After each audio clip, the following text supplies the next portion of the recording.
Camping is always meant to be about getting out there and just getting away from all the rules, yeah? Here in the Aussie bush, we have more red tape out here than a line up to a sausage sizzle at Bunnings on a Sunday. There are rules out here that I didn't even know existed. In researching this video here, I have come across so many rules that are out there for the Aussie bush in different states that I didn't know were rules, and I break them all the time.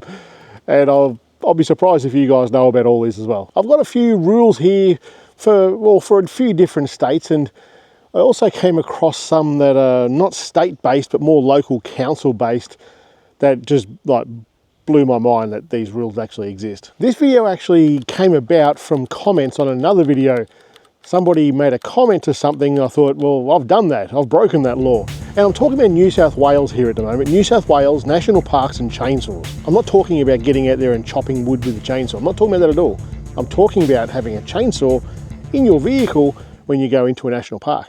That, in New South Wales, is illegal. Now, I believe you can carry an axe and you can even carry a handsaw, but you just can't carry a chainsaw. Gas or electric, doesn't matter. You're not allowed to carry them. It's against the law, and it really surprised me because, well, I've certainly done it. On the trip up to Brisbane I did last year, and on the way back down I camped in many national parks and I had a chainsaw in the back. Didn't use it, didn't need it, but I had it there for track clearing and things like that. So what do you do in New South Wales if you come across a track and it's got a tree across it and you've got no chainsaw? What do you do?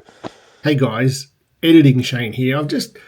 What I was planning to do with this video is put up source material of every one of these things, and everywhere I searched about this chainsaw thing in New South Wales says that chainsaws are banned. So I went to look for the legislation that says this. In 2009, there was a regulation that did indeed restrict the use or the possession of chainsaws in national parks in New South Wales. However, there is a new regulation that came in place in 2019 and replaced the 2009 by law. And it doesn't mention it at all. There is a little bit of legalese here about saving clauses, saying that some things can come over, but there's nothing in the new one that explicitly states anything about chainsaws. I think if you're in doubt, I'd be calling them and asking them. Chances are, and I would even ask for where it is in the legislation, because I can't bloody well find it. Anyway, let's kick on. I'm not sure how well this is enforced by rangers and stuff. If you have been picked up for a chainsaw in New South Wales National Park, let me know. I'm curious to see how many people, in all of these rules, I'm curious to see how many people have actually been done for these things and what the fines were. This one here surprised me as well. In Western Australia, if you go camping in Western Australia and there are not toilets that are set there in those parks, in the state forests or the national parks, you have to carry a chemical toilet.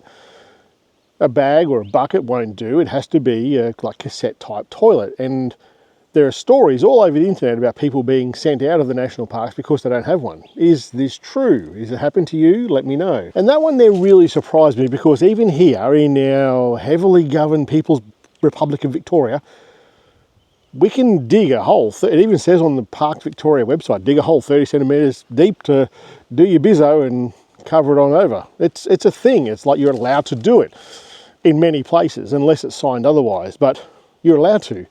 I was just surprised that over there, you're not allowed to do it. And look, I do get it. I get that, yeah, if you're traveling with a big crew of people and you're staying in one place for a couple of days, you really don't want to be digging holes everywhere. I get it. I just didn't know it was a law. I certainly didn't know that the rangers and stuff are going to kick you out of the park or give you a fine. Interesting. Now, talking about the People's Republic of Victoria, there's a rule down here that I didn't know existed, and I break this sucker all the time, and I see it being broken all the time. Down here you can do what is referred to as dispersed camping. So I am in a state forest right now. There is no designated camping spots anywhere that I'm standing. Nowhere out here is there that case in the Gunbow Forest. Therefore you can do what is referred to as dispersed camping. You camp wherever the hell you want to, really. But you can't camp there for more than 28 days, and the one that I break all the time is that you can't camp within 20 metres of a water source. Not so much a water source, but a waterway, like a river or a creek. I camp all the time right next to the Murray River, and I camp all the time within like 3 or 4 metres of the Gunbow Creek. So I guess I'm breaking the law there. No one's ever done anything. No one's ever come along and pulled me up about it. And look, all you got to do is come out here to this place at Easter time and you'll see that there are literally hundreds of people out there doing exactly this. So it is a law and it is a rule, but I'm going to say it's not enforced anywhere. Certainly not around here. I'm not too surprised about not being fined about this in Victoria. The reason I say that is over the recent years, they've cut back quite heavily on the number of people who work for Parks Victoria. In fact, it was only a few weeks ago that I saw in the news 130 jobs have been axed from Parks Victoria, and that could be admin staff, it could be rangers, it could be all those sorts of things. So I guess you could do what you want and no one's really going to know. Now, during total fire bans, generally speaking, open fires are solid fuel fires, that is wood, coal, charcoal, briquettes, those sorts of things are generally banned in an open flame. But gas fires are usually okay. In most places, they're usually okay, even on total fire ban days. In New South Wales specifically, you can't use anything there. It's interesting to me, maybe, generally speaking, is national parks in New South Wales stricter and tighter than anywhere else in the country? That's an interesting question, because as I was researching all of this, it seemed to me that New South Wales, and here I was thinking, in Victoria, we kind of get reamed all the time with this sort of stuff.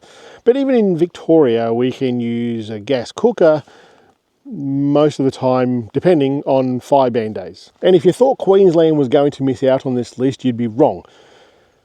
In Queensland, there's an issue with generators, it seems. Anywhere in national parks, you can't use a generator. Where they are allowed to be used is under 65 decibels, but even then, it's like between 7 and 5 p.m. or something like that. But do people still use generators now? Like when I came across that rule, solar generators seem to be the thing now, and they're perfectly quiet. Do people actually still use petrol generators? Camping.